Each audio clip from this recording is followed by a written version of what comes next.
नाम काजल है। मैं सबकी फेवरेट हूँ, मम्मी, पापा, पीयूष भैया, ईशा दीदी, सबकी। फिर ऐसा क्यों हुआ? मेरी क्या गलती थी? क्यों हुआ ऐसा मेरे साथ?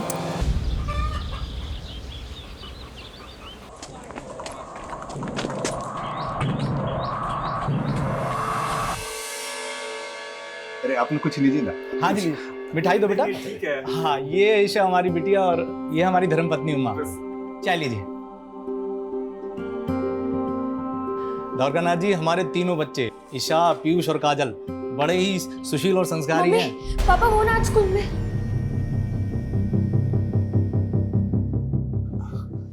ये हमारी बेटी है काजल। काजल, सबको नमस्ते करो। हाय। अरे काजल, तेरे कपड़ों को क्या हुआ? वो हम स्कूल में खेलते वक्त गिर गए थे। जाओ, कपड़े बदल के आओ। वो कहा है ना कि काजल हम तीनों में सबसे छोटी है, इसलिए सबसे ज्यादा नटखट है। वो कहते हैं ना, छोटे पैकेट में बड़ा धमाका। मम्मी, समोसा बहुत गर्म है। हमेशा गड़बड़ करती है लड़की। देखना आज फिर ताऊजी से डांट खाएगी। डांट तो खा ली, अब हमें समोसा खाने दीजिए बड़ी मम्मी। छोड़ रख, ये ले जा। अरे रहने दीजिए वृंदा मामी, हम ले जाते हैं। ये तोड़ फोड़ देगी। हम भी आपके साथ चलते हैं। चल।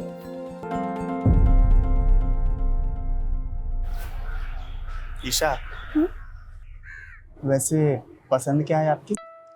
मूवीज देखना, खाना बनाना, यही सब। खाना बनाना?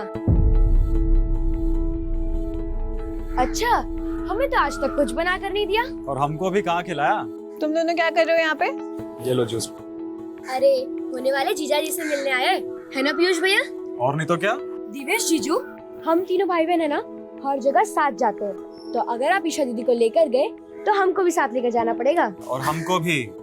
अरे बाप रे, अब एक काम करते हैं, तुम तीनों को कहीं जाने की जरूरत नहीं है। शादी के बाद हम ही यहाँ रहने आ जाते हैं। तो बड़ा मजा आएगा, क्यों ईशा दीदी?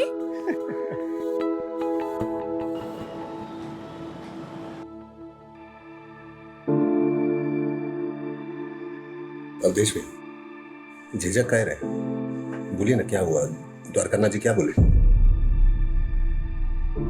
अगले महीने देवेश अमेरिका जा रहा है। द्वारकानाथ जी चाहते हैं कि इसी महीने ईशा और देवेश की शादी हो जाए।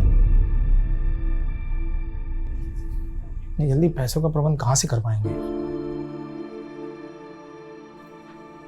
भैया, ईशा भी हमारी बेटी की तरह है, तो शादी का आधा खर्चा हम उठाएंगे। और कल हम शेखर से भी बात करते हैं, वो भी जरूर मदद करेगा। नहीं महेश, बाहर वालों को घर के मामले में इन्वॉल्व करने की जरूरत नहीं है। भैया बचपन का दोस्त है मेरा, वो देखिएगा, वो खुशी खुशी मदद करेगा। हाँ ताऊजी, शेखर चाचा बहुत अच्छे हैं। महेश, तूने हमारा आधा बोझ हल्का कर दिया। अरे फिर काजल की जब शादी होगी ना तब। हमारी शादी? नहीं ताऊजी, हम शादी नहीं करेंगे, हम तो मम्मी के साथ रहेंगे।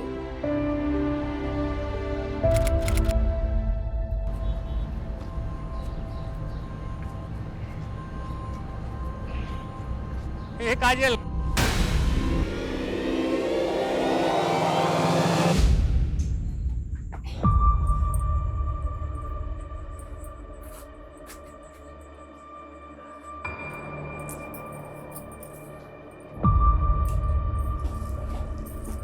आने दो काजल को। जेठ जी एकदम ठीक कहते, लड़की हाथ से निकलती जा रही है। शांत हो जा बेटा। महेश गया है ना काजल को लेने। आ गया फोन। हेलो, मिल गए ना काजल? फोन देना उसे। वृंदा, काजल भारती के घर आई ही नहीं। क्या? तो कहीं कहाँ वो? महेश, मिली क्या? नहीं। देख तू चिंता मत कर, किसी ने कुछ कह दिया होगा, यहाँ वहाँ मुंह फुला के बैठी होगी, मिल जाएगी। चल वहां ढूंढते हैं।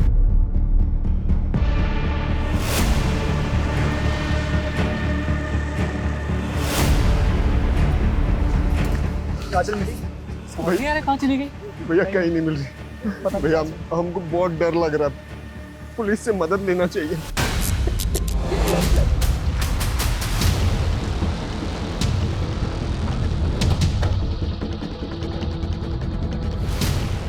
आपने आखिरी बार काजल को यहीं देखा था? जी हाँ। अरे पापा, रास्ता भूल गए क्या? हमारा घर तो उस तरफ है। बेटा भूला नहीं, बस है ना, मैं काम पूरा करके आ रहे हैं। तो हम भी आपके साथ चलते हैं और आते वक्त हम चॉकलेट ले लेंगे। बेटा तो चॉकलेट तो शंभू चाचा से ले ले, हम बस काम खत्म करके आ गए। काजल की तस्वीर सभी पुलिस स्टेशन में सर्कुलेट करो। सर, आसपास की सभी दुकानें बंद हैं। अब तो सुबह जब दुकानें खुलेंगी सभी को इन्फॉर्मेशन मिलेगी। मैं शर्मा, छोटी बच्ची का मामला सुबह तक का इंतजार नहीं कर सकती। पेट्रोलिंग टीम से कहो कि तुरंत बच्ची की तलाश शुरू करें और पास में एक नाला है, वहाँ भी चेक करो। Okay sir.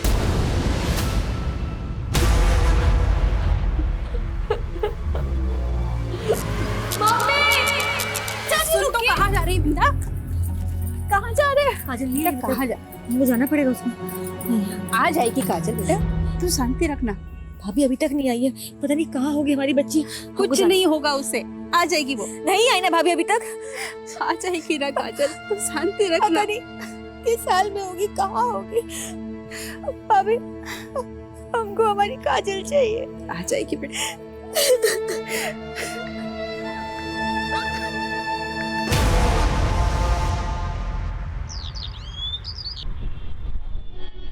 जी साहब, काजल कल शाम में दुकान पे आई थी हमारे। शंभू चाचा, हाँ बेटा, चॉकलेट।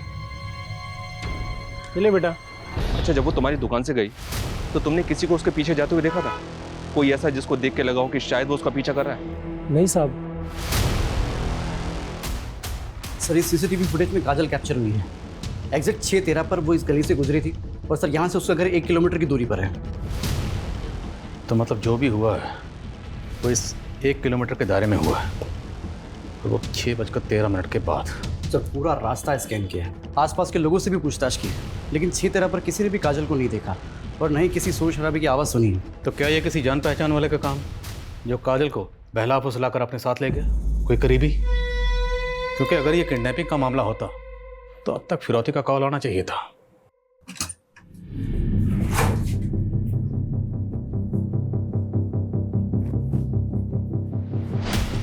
वृंदा, पापा नहीं मिल रही। नहीं मिली। वृंदा मिली? नहीं। अम्मा पूरा घर छान लिए, पड़ोसी में पूछ लिया, चाची नहीं मिल रही। भगवान, कहाँ गई होगी? भाभी, आप और ईशा यही रहिए, हम लोग बाहर जाकर देखते हैं।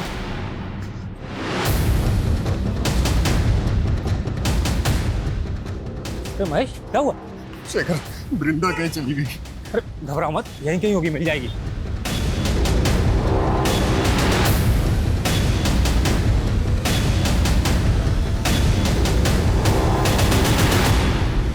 वृंदा मामी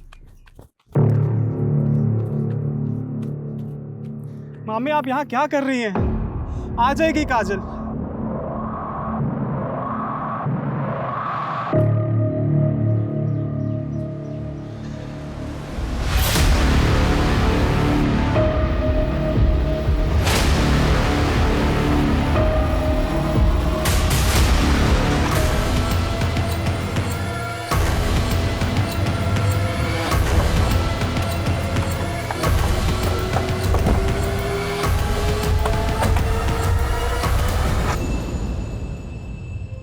महज 12 साल की बच्ची को कितनी बेरहमी से क्यों मारेगा? जैसे इसके साथ रेप भी हुआ। सर कल ही हमने ये जगह स्कैन करी थी, लेकिन तब तो यहाँ कुछ भी नहीं था। हो सकता है कोई देर रात को लाश को ठिकाने लगाने आया हो। वैशी पने की हद देखा, सिर्फ मारा नहीं किया, मारने के बाद आंखें भी निकाली गई। बड़े को पोस्टमार्टम के लिए भेजो और पूरा एरिया सील करो। बैठ सर।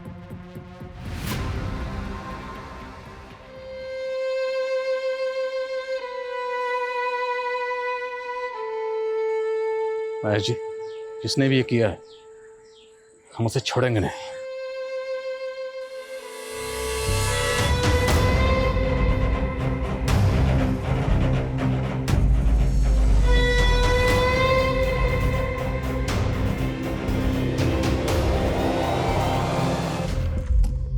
सर,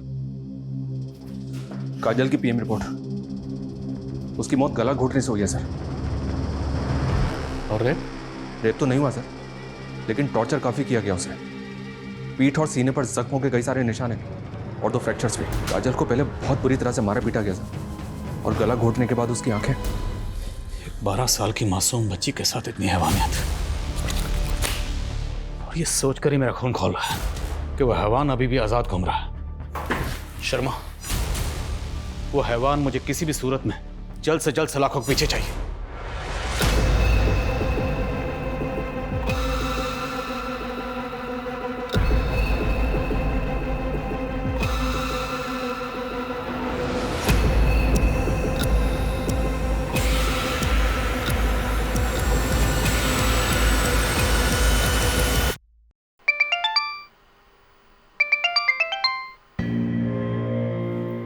कौन बार बार फोन कर रहा है? देवेश के पिताजी हैं, शायद शादी की तारीख फिक्स करने के लिए फ़ोन कर रहे होंगे। शाम को बात करते हैं उनसे, बोल देंगे कि 6 महीने के लिए शादी टाल दें। लेकिन अगर देवेश एक बार अमेरिका चला गया तो फिर पता नहीं कब लौट कर आएगा। तो क्या करें? यहाँ हमारे भाई की बेटी की जान गई है और तुमको अपनी बेटी की शादी की पड़ी है, हाँ?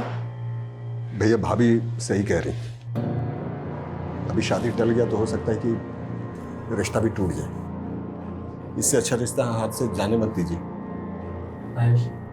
क्या कह रहे हो तुम? सही कह रहे, ईशा और देवेश की शादी इसी महीने होना जरूरी है।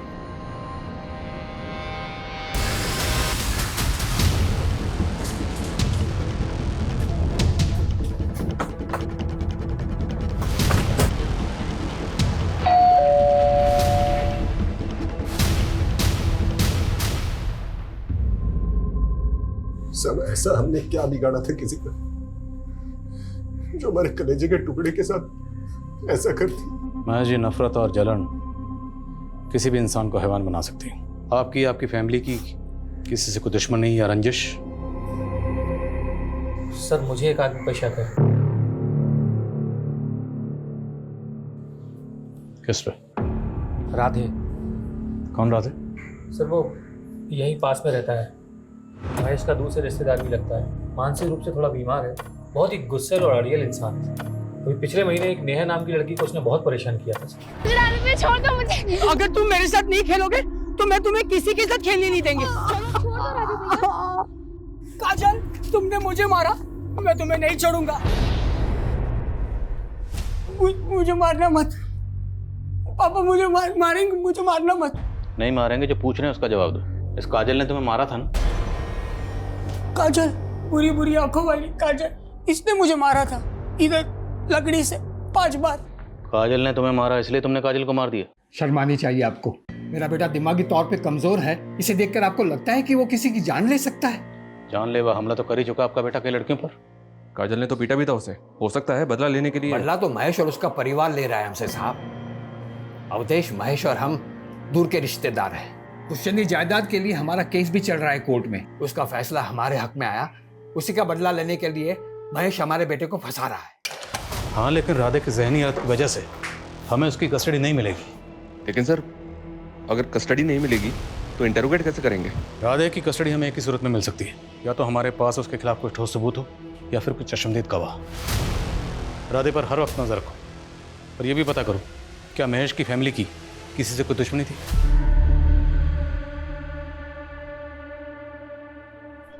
उठे, उठ। अरे कौन आवाज कर रहा है? उठ, उठ, उठ, उठ। राजा, चल,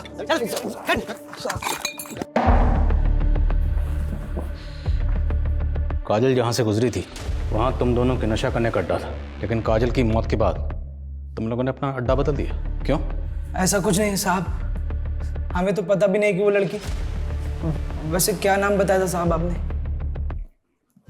ये देखो, ये वो लड़की है काजल, ध्यान से देखो और बताओ।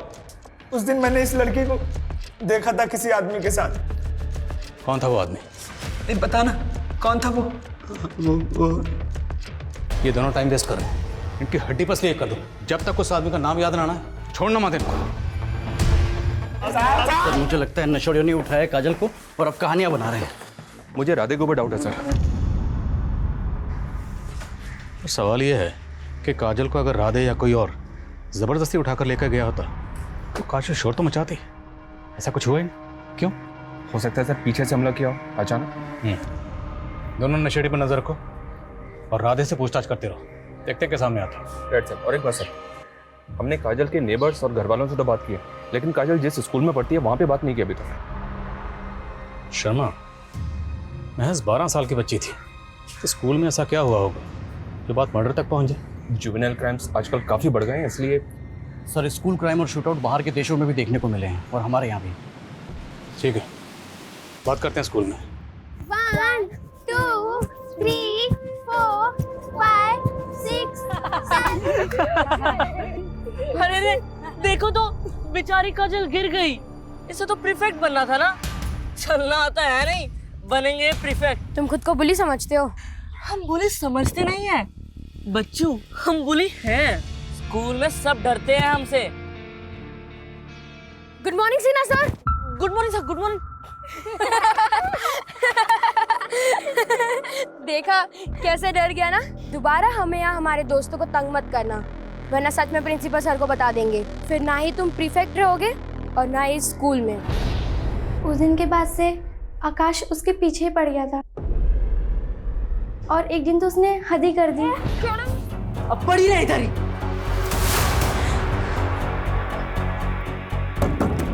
भारती, प्रिया कोई है, मुझे यहाँ से निकालो। फिर हमने आकाश को 10 दिन के लिए स्कूल से सस्पेंड कर दिया और उसे प्रीफेक्ट की पोजीशन से हटा दिया और उसकी जगह हमने काजल को प्रीफेक्ट बना दिया। मानते हैं सर, हम काजल को बहुत परेशान करते थे, लेकिन हम उसको कुछ नहीं किए। काजल की वजह से आपको 10 दिन के लिए स्कूल से सस्पेंड कर दिया गया। आपको प्रीफेक्ट से हटाकर काजल को प्रीफेक्ट बना दिया गया। बुरा तो लगा होगा ना बेटा आपको? ये कैसा सवाल है सर? ऐसे सवाल पूछ के हमारे बेटे को टॉर्चर मत कीजिए ना सर। हेलो, अरे बोला ना आपको, लोडिंग हमारे सामने होगी, एक छोटा सा काम निपटा के आ रहे हैं ना हम। हाँ सर, हमारा बेटा ऐसा वैसा लड़का नहीं है, टॉपर है क्लास का। अगर आप बोला ना आपको, पहुंच रहे हैं। क्या कह रहा था मैं, आप हमारे बेटे को परेशान मत कीजिए। ये क्या कर रहे हैं आप? आपको मालूम है कितना इंपॉर्टेंट काम? आपके बेटे के फ्यूचर और उसकी जिंदगी से ज्यादा इंपॉर्टेंट काम है। बात को समझिए ना सर। आप बात को समझने की कोशिश कीजिए। जो लड़की मरी है ना, उसकी जिंदगी भी इंपॉर्टेंट थी। उसका कत्ल हुआ और उसके कातिल को ढूंढना हमारा काम है, और ये काम सबसे ज्यादा इंपॉर्टेंट है। सॉरी सर, आप जो पूछना चाहते हैं पूछिए। हमें पूरा भरोसा है हमारे बेटे ने कुछ नहीं किया। हाँ ठीक है, उसको पकड़ के रखो। नमस्कार सर। मैं तुम्हें फ़ोन करता हूँ। हाँ, कत्ल का कुछ पता चला? हमारे पास रोज़ बहुत सारे केसेस आते हैं, इंसानों की गुमशुदगी के, हत्या के, अपहरण के। अब क्या करें, हम उन केसेस पे ध्यान दें या पूरा का पूरा पुलिस महकमा तुम्हारे गाय के हत्यारों के पीछे लगा दें? बोलो क्या करें?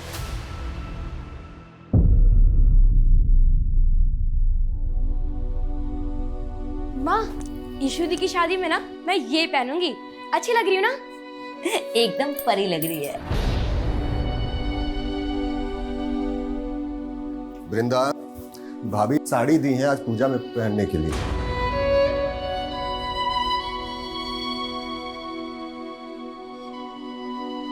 काहे अपना जख्म कुरेद रही है? हम कहे थे ना, काजल का सारा चीज खुद से दूर कर दो।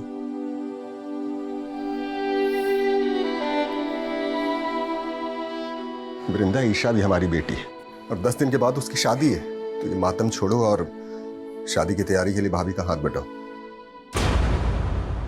काफ़ी अजीब है सर, काजल की हत्या को अभी कुछ ही दिन हुए और उस घर में शादी भी हो रही है। इतनी जल्दबाजी आखिर किस लिए? सर, वो दोनों नशेड़ी आलोक और प्रेम कुछ बताना चाहते हैं।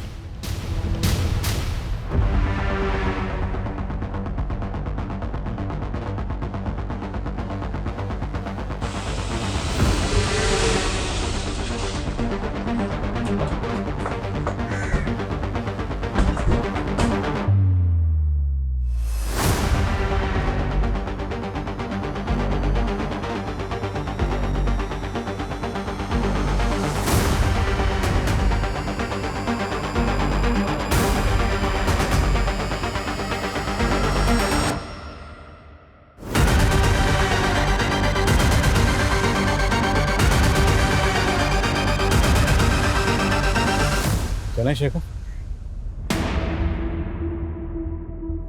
शेखर? सर क्या शेखर ने काजल को मारा? नहीं सर, हम नहीं मान सकते सर। देखिए, हमें 2 चश्मदीद गवाह मिले जिन्होंने उस रात काजल को शेखर के साथ जाते हुए देखा था। लेकिन सर शेखर हमारा बचपन का दोस्त है सर। हाँ, मैं मिला था उस शाम काजल से। काजल कहाँ भटक रही है? भूतनी तो भटकेगी और क्या करेगी? अच्छा ये बताए, भूतनी गोलगप्पे खाएगी? तो चल मेरे साथ। फिर तुम काजल को अपने साथ ले गए, उसे मारा पीटा, उसका गला दबाया और उसकी आंखें निकाल ली। इतनी घटिया हरकत, तुम जैसे इंसान को तो जीने का भी हक नहीं। हाँ सर, सही कहा आपने। मुझे जीने का कोई हक नहीं। मुझे फांसी दे दीजिए सर। ये ड्रामा बंद कर। ये बोल कि काजल को क्यों मारा, कहाँ मारा और कैसे मारा, वरना मार मार के उगलवाएंगे। मारिए सर मुझे, मारिए सर मुझे। मैं इसी लायक हूँ, मैं इसी लायक हूँ सर।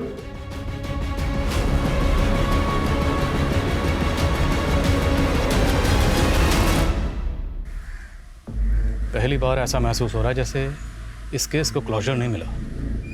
चश्मदीद गवाह है, कातिल ने अपना जुर्म कबूल कर लिया, भी ऐसा लगता है जैसे केस सॉल्व नहीं हुआ। क्यों सर? पहली बात तो ये है कि शेखर ने काजल को अगर मारा है तो मोटिव क्या था, उसने नहीं बताया। उसने काजल को कहाँ मारा, नहीं बताया। काजल को कहाँ छुपा के रखा था, नहीं बताया। यहाँ तक कि काजल को पेट पर कब लटकाया, उसने कुछ नहीं बताया। तो आपको लग रहा है सर शेखर हमसे झूठ बोल रहा है? लेकिन सोचने वाली बात तो ये भी है सर कि कोई खून का इल्जाम अपने सर पे क्यों लेगा? यही सवाल तो ध्यान में घूम रहा है, पर मेरी गट फीलिंग कहती है शेखर खूनी नहीं। राधे के कोई अपडेट? नहीं सर, उसके घर के आसपास लोग लगाए हैं, लेकिन उस दिन के बाद वो घर से ही बाहर नहीं निकला। शायद बाप ने रुक रखा हो। आकाश और उसके फादर विवेक, उनकी बैकग्राउंड भी खंगाल। हो सकता है टॉपर बेटे के सस्पेंशन से बखला कर उसने ये कांड किया। सर आज ही अपने खबरों को काम पे लगाता हूँ। पता कर। सर एक बात दिमाग में आई है, ये भी तो हो सकता है सर कि ये शेखर किसी और को बचाने के लिए इल्जाम अपने सर पे ले रहा है। महेश उसका बचपन का दोस्त है। शेखर ऐसा क्यों करेगा? ये शेखर की फैमिली प्रयागराज में नहीं रहती है? नहीं सर, 10वीं के बाद मुंबई शिफ्ट हो गया था, लेकिन 3 साल पहले अचानक वापस आ गया और अकेला ही रह रहा है। मुद्दा तो यही है कि शेखर आखिर किसी और के खून का इल्ज़ाम अपने सर क्यों ले रहा है। अब अगर हमें ये जानना है तो हमें शेखर की ज़िंदगी की किताब के पन्नों को पीछे की ओर पलटना होगा। आज ही मुंबई के लिए रवाना हो और पता करो शेखर का गुजरा हुआ कल। Okay sir.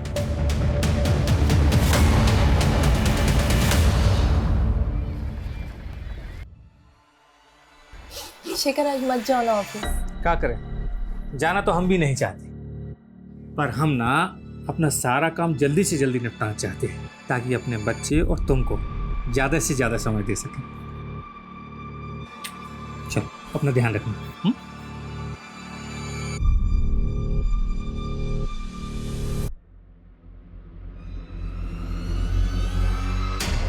सर पता नहीं कैसे हुआ, मैं जब घर के अंदर गया सारा सामान बिखरा हुआ था और मेरी बीवी तृप्ति वो भी कहीं नहीं थी सर। बाहर निकल के सब लोगों से पूछा पर किसी ने कुछ नहीं बताया। सर प्लीज उसे ढूंढ दीजिए सर। सर मेरी बीवी मां बनने वाली है।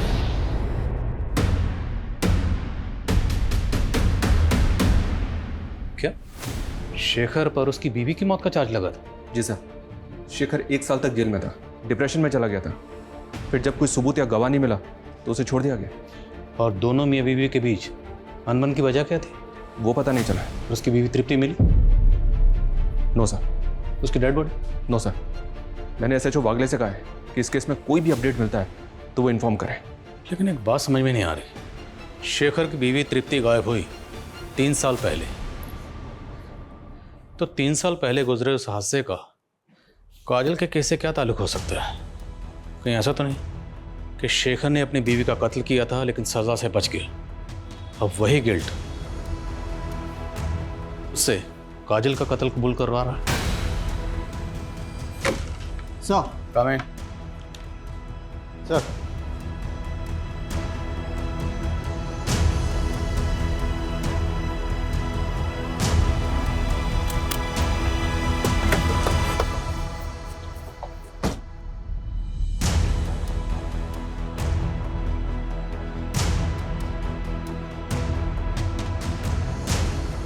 माफ़ी चाहते साहब आपको तकलीफ़ देने के लिए।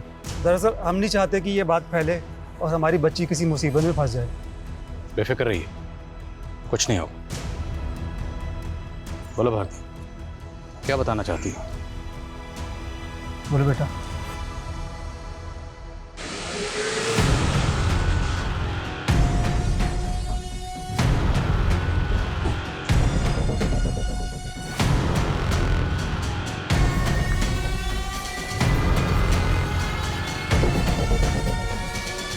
उठाओ मैडम को।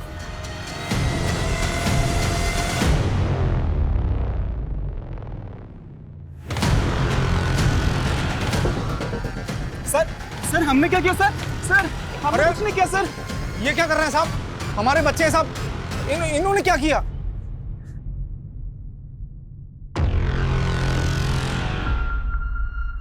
सुना है तुम तीनों भाई बहन में बड़ा प्यार था, और तुम दोनों में तो कुछ ज्यादा ही प्यार था। इश्क, एक नाजायज रिश्ता। तुम दोनों के राज से पर्दा उठ चुका है। अब बेहतर यही होगा कि आगे की कहानी तुम लोग खुद बताओ। बोलो। हाँ सर, ये सच है कि हम दोनों एक दूसरे से प्यार करते, बचपन से साथ में खेलते कूदते बड़े हुए, और हमें पता है कि समाज कभी भी रिश्ता मंजूर नहीं करेगा, मगर हमने कभी पीयूष को अपना भाई नहीं माना और नहीं मानेंगे। आप बाबूजी तो बचपन में ही बस हादसे में गुजर गए थे। उसके बाद में महेश मामा और अद्वेश मामा ने ही मेरा पालन पोषण किया। ईशा की शादी हम किसी और से होते हुए नहीं देख सकते थे, और ना ही ईशा के साथ शादी हम सबके सामने कर सकते थे। इसीलिए हमने ये रिश्ता सबसे छिपाया था। पीयूष, 1 महीने में शादी हो रही है हमारी। हम मर जाएंगे लेकिन किसी और से शादी नहीं करेंगे। हम तेरी शादी के 1 दिन पहले यहाँ से भाग जाएंगे, मुंबई चले जाएंगे। फिक्र मत करना तू, मत कर तू फिक्र, मैं सब संभाल लूंगा। ईशा दीदी, पीयूष भैया। अब अगर काजल इसके बारे में पूरे परिवार को बता देती तो तुम दोनों के भागने का प्लान चौपट हो जाता। उस दिन तुम काजल को भारती के घर के बाहर मिले थे। झूठ तो बोलना मत, क्योंकि भारती हमें सब कुछ पहले ही बता चुकी है। हाँ, ये बात सच है सर। हम जानते हैं हमसे बहुत बड़ी गलती हो गई है। ईशा को भी समझ में आ गया है। हमने भागने का प्लान भी कैंसिल कर दिया है। सच्ची, सब कुछ वैसा ही चलेगा जैसा कि घर वाले चाहते हैं। तुम समझ रही हो ना हम क्या कह रहे हैं? तुम किसी को बताओगे तो नहीं? ठीक है भैया, हम किसी को नहीं बताएंगे, पर आप अपना वादा तो नहीं तोड़ोगे ना? नहीं, पक्का वाला प्रॉमिस। ठीक है। काजल ने वादा किया था कि वो किसी को कुछ नहीं बताएगी। हमने भरोसा किया था उस पर उसने तुम्हारे विश्वास को तोड़ दिया। उसने अपनी दोस्त भारती को सब कुछ बता दिया था। तुम काजल को मिले, अब उसे अपने साथ ले गए, उसे मारा पीटा, उसकी आंखें निकालने, उसका गला दबाया। नहीं सर, ये बिल्कुल झूठ है सर। हमने काजल को नहीं मारा। इसी भतीजी की शादी के लिए मरे जा रहे थे ना आप? हाँ, अपनी बेटी के शौक से ज्यादा आपको उसकी शादी की पड़ी थी। ईशा और पीयूष के साथ साथ आप भी मेरी बेटी की मौत के जिम्मेदार हैं।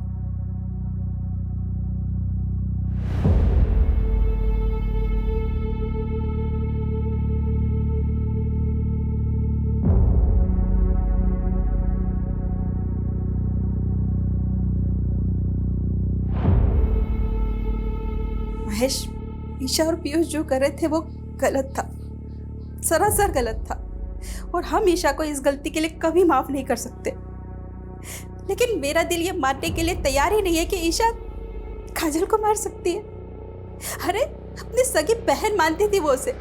हाँ महेश, हमें तो लगता है कि ये काम सिर्फ पीयूष का है। भैया, हम हमेशा आपका इज्जत किए, आपके हर बात को माने,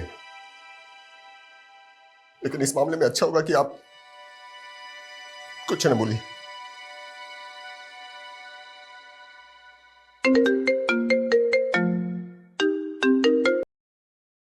हाँ वागले, बोलो।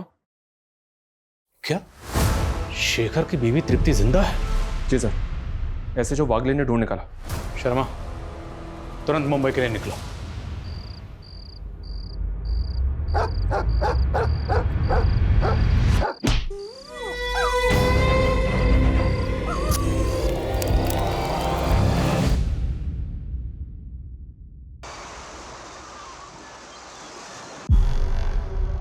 मुझे किसी ने अगवा नहीं किया था। मैं राकेश से प्यार करती थी। शेखर की कंपनी में राकेश ड्राइवर था।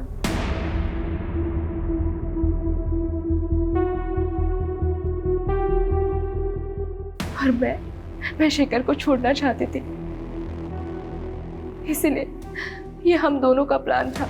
अपनी आजादी के लिए तुमने एक बेकसूर को फंसा दिया। इससे तो अच्छा होता कि तुम उससे साफ साफ बात कर लेते, डिवोर्स दे देते। मेरे फैमिली वाले मुझे डिवोर्स लेने नहीं देते, पर तब मैंने ये नहीं सोचा था कि शेखर मेरे खून के इल्जाम में जेल चला जाएगा। पर एक तरह से मैंने भी सजा भुगती। कैसी सजा? शेखर से अलग होने के बाद मैं कभी खुश नहीं रह पाई। मेरा बच्चा भी मरा हुआ पैदा हुआ। शेखर भी डिप्रेशन में था और अभी भी जेल में बंद है वो। एक बच्ची के खून का इल्जाम है उसके सर पे। सब शेखर कभी खून नहीं कर सकता। वो तो बहुत नेक इंसान है। मैं ही बेवकूफ थी जो उसको समझ नहीं पाई।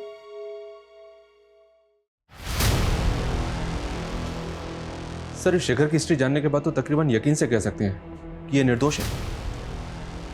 पीयूष और ईशा दोनों अपनी बात पर अड़े हुए, लेकिन दोनों काफी शातिर हैं। एक ही घर में रह रहे थे, अफेयर चल रहा था, लेकिन किसी को भनक तक नहीं लगने दी। लेकिन सर, पीयूष के खिलाफ हमारे पास कोई सबूत नहीं। पीयूष से मिलने के बाद काजल सीधे अपने घर गई थी, जहाँ उसके पिता और शेखर उसे मिले थे। यानी कि पीयूष से मिलने के बाद तो बिल्कुल ठीक थी। राधे की कोई अपडेट? नहीं सर, कोई सस्पिशियस मूवमेंट नहीं है। तो फिर आखिर इस केस की चाबी है कहाँ? एक काम करते हैं, शुरू से शुरू करते हैं। काजल सबसे पहले मिली थी पीयूष को भारती के घर के बाहर। उस वक्त बजे थे 5:15 सर। 5:15। फिर वहां से जब काजल अपने घर लौट रही थी तो वो अपने पिता महेश से मिली। टाइम 5:55। फिर वहां से वो शंभू की दुकान पे गई। उस वक्त बजे थे तकरीबन 6:15। 6:15 और 6:30 बजे उसे शेखर मिला और वहां पर आलोक और प्रेम भी मौजूद थे उस वक्त। और उसके बाद से 36 घंटे के लिए काजल गायब थी। और 36 घंटे बाद उसे सबसे पहले देखा उसकी माँ ने, जब उसकी लाश पेड़ पर लटकी हुई थी।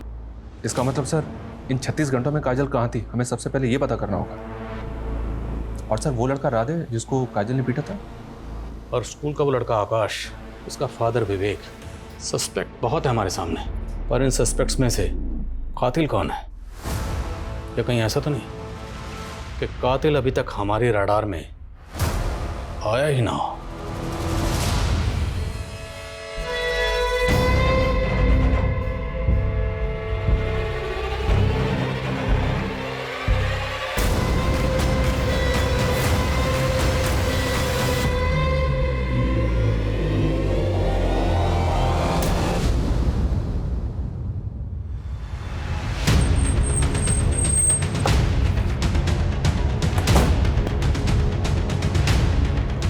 जय हिंद सर।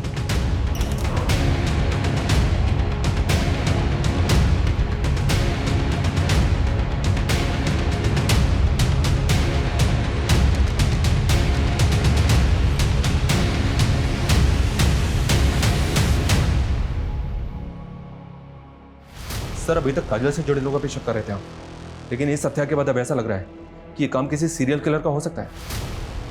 हो सकता है हम गलत हो, पर हम हाथ पे हाथ रख कर नहीं बैठ सकते। हमें आगे तो बढ़ना होगा, चलते रहना होगा, वाला डायरेक्शन में ही सही। हो सकता है चलते चलते हमें सही मंजिल मिल जाए। सर, लोकल पुलिस स्टेशन से केस फाइल की कॉपी मंगवाई है। काजल की तरह इस लड़की रिया, जिसको भी टॉर्चर किया गया था और आंखें निकाली गई थी। इस केस से कोई क्लू मिला? जी सर, एक आई विटनेस है केस का। लड़की को अगवा करने से पहले उसने स्कूल के बाहर एक आदमी को टैक्सी पार्क करते हुए देखा था। कौन है टैक्सी ड्राइवर? सर ये तो अभी तक पता नहीं चला है, लेकिन आई विटनेस का कहना था कि उसका हेयर स्टाइल कुछ अजीब सा था। टैक्सी ड्राइवर, अजीब हेयर स्टाइल। काजल की लाश जहाँ मिली थी वो एरिया अभी भी सील है ना? जी सर। उस पूरे एरिया में पता करो, क्या किसी ने किसी ऐसे टैक्सी वाले को देखा था जिसका हेयर स्टाइल अजीब था? और इस एरिया में जितनी भी सीसीटीवी फुटेज है सबको खंगालो। गाइस, मैं जानता हूँ काम बहुत मुश्किल है, but let's crack this case.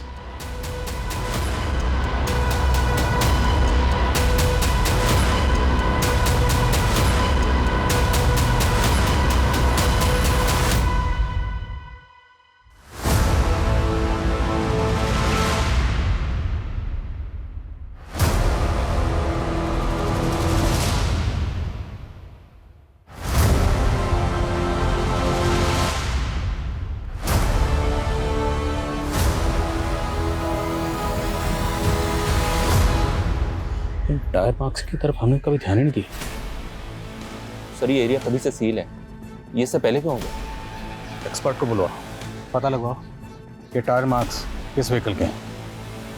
अब इस केस में रोशनी अंधेरे में तीर चलाने से ही होगी।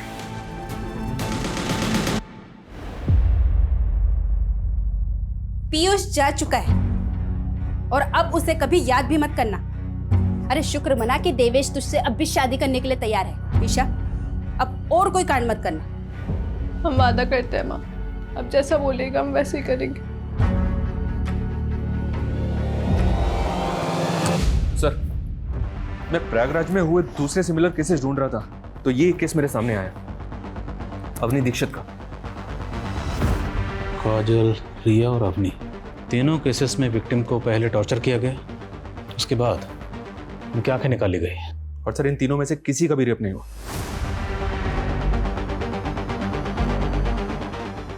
शर्मा, तुमने एक चीज नोटिस की? इन तीनों विक्टिम्स में एक चीज कॉमन है। क्या सर? तीनों की आंखें भूरी हैं। अवनी दीक्षित केस में विक्टिम के आसपास कोई टैक्सी वाला नजर आया था? नो सर, अभी तक कोई भी आई विटनेस सामने नहीं आया। सर, हाँ सर, काजल मर्डर क्राइम सीन में जो टायर मार्क्स मिले थे वो एक 3 व्हीलर ऑटो रिक्शा है। एक्सपर्ट के मुताबिक वो टायर मार्क्स कम से कम 15 दिन पुराने हैं। 15 दिन? यानी लगभग उसी समय जब हमें काजल की लाश मिली थी। मतलब हम सही ट्रैक पे हैं। उसी रिक्शा में काजल की लाश को लाया गया होगा। लेकिन सर, आई विटनेस ने रिया के केस में जिस ड्राइवर को देखा था वो टैक्सी चला रहा था। Sharma, let's keep it simple. हम एक ऐसे ड्राइवर को ढूंढ रहे हैं जिसका हेयर स्टाइल अजीब है, फिर वो चाहे रिक्शा चलाता हो, टैक्सी चलाता हो, कोई फर्क नहीं पड़ता। पूरी टीम को काम पे लगाओ। जब तक ये बंदा मिल नहीं जाता कोई घर नहीं जाएगा।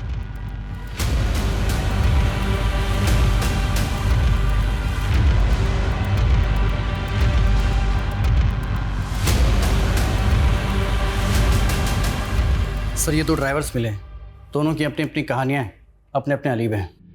1 मिनट सर, ये आदमी, इसको तो देखा है मैंने सर। कौन है ये? तो वही ड्राइवर है सर जिसके साथ शेखर की बीवी तृप्ति भागी थी। राकेश नाम है इसका। सर अभी कुछ देर पहले ही छोड़ा है मैंने, ज़्यादा दूर नहीं गया होगा, उठा लेते हैं उसे। नहीं, रुको रुको रुको, जाने दो उसे, लेकिन नज़र बनाए रखो। ये जो भी है अब इसे सबूत के साथ ही पकड़ेंगे।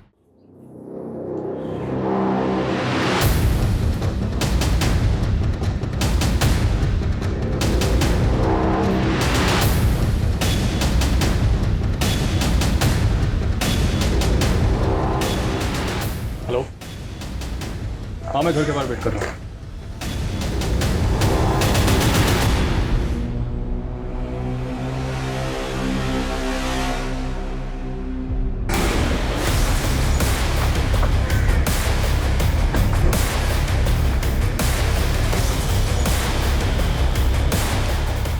आप लगाइए मेहंदी।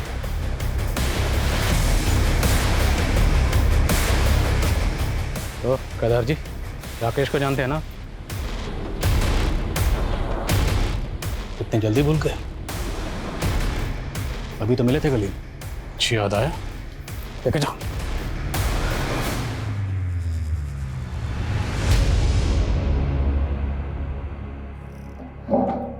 बोलिए केदार जी, सच का बोझ बहुत भारी होता है, उतार दीजिए।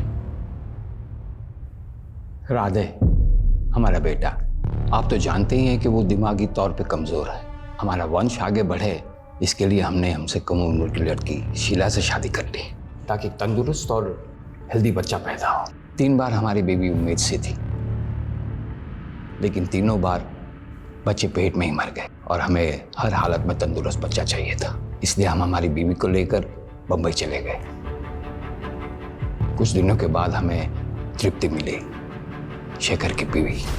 केदार जी, प्लीज शेखर को मत बताइएगा। नहीं बताएंगे, हम हमारी परेशानी में उलझे हुए हैं, इसीलिए तो मुंबई आए हैं। क्या परेशानी है आपको? दूसरी शादी इसलिए की ताकि बच्चा हो जाए। ये मेरा पति है, राकेश। बम्बई इसलिए आया हूँ कि बीवी का इलाज हो जाए तो मैं घर का चिराग मिल जाएगा।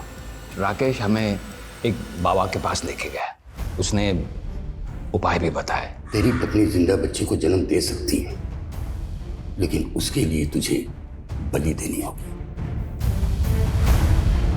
3 गायों की बलि, 10 कुत्तों की बलि और 3 भूरी आंखों वाली लड़कियों की बलि देने के लिए कहा। राकेश ने कहा कि गाय और कुत्ते की बलि तो वो खुद दे देगा। जानवर को मारना इतना मुश्किल नहीं, लेकिन इंसान को। काजल को कैसे चुना? किस्मत है साथ दिया साहब।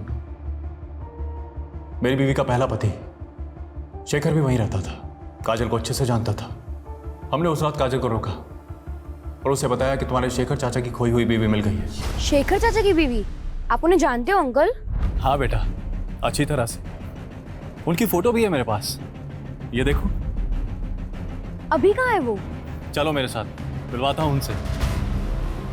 तृप्ति चाची कहाँ है? है ना कत्थई आंखें, जैसी चाहिए थी। काजल के बाद 2 लड़कियां और उठाई इसने, और उनको भी काजल की तरह ही मारकर पेड़ पे लटका दिया, ताकि लोगों को लगे कि ये किसी सीरियल किलर का काम है। उस ढोंगी बाबा को मुंबई में अरेस्ट कर लिया सर, और उसने सब कबूल भी कर लिया। सर कोई सोच भी नहीं सकता था केदार एक बच्चा पाने के लिए इतना घिनौना जुर्म करवाएगा। अंधविश्वास और लालच का मेल बड़ा खतरनाक होता है।